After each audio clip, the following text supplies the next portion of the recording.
эсвэл анханасаа ажлын хэсэгт одоо энэ төслийг одоо хил дамнасан барилга байгууламжийг холбох, цаашлбал одоо нүүрсний удаан хугацааны гэрээ хийх, дээр нь одоо уурхайн олборлтыг нэмэгдүүлэх гэдэг ийм гурваар одоо цогц хийх энэ одоо ажлын хэсэгт Монголын талаас миний бие одоо дэд даргын хувьд оролцсон. Одоо энэ ажлын хэсгийг бол Туван сайд ахалж ирсэн та бүгд мэдж байгаа. Эрдэс соёлын сайд. За хоёр гэрээг бол одоо уул уурхайн сайд хийсэн. Зам холбох гэрээг бол зам тээврийн одоо яам түүний доор байдаг Монголын төмөр зам компаниудыг хийлээ.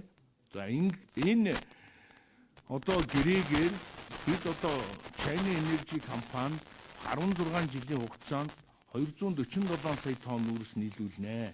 Тэгэхдээ нүүрсийг тухай бүрийн одоо нүүрсний ханшаар одоо дээш доош хөдөлдөг ийм байдлаар гэрээ хийсэн шүү.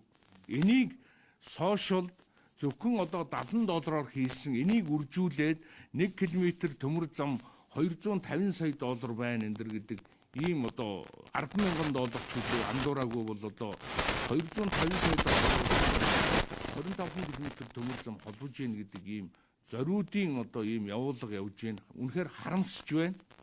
Энэ одоо гэрээг хийх гэж Монгол улсын засгийн газар урд хөршийг одоо удаа дараа одоо гуйж очсон.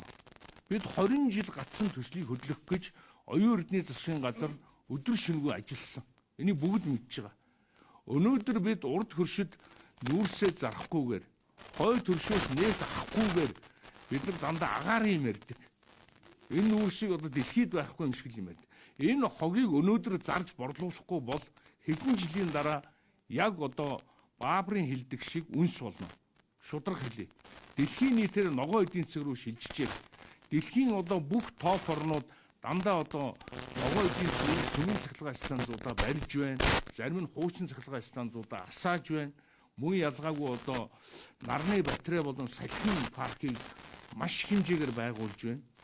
Цаашдаа бол нүүрсний цахилгаан станцуудад хөрөнгө оруулах гадны нэг ч орн байхгүй болсон. Хэрвээ одоо нүүрсний цахилгаан станцад ямар нэгэн одоо гадны 3 дахь орн юм уу хөрс зэрэгтэй орнууд хөрөнгө оруулвал тэдэнд одоо дэлхийн одоо юу гэдэг олон улсын байгууллагаас тавих одоо хориг янз бүрийн арга хэмжээнүүд байдгийм байна.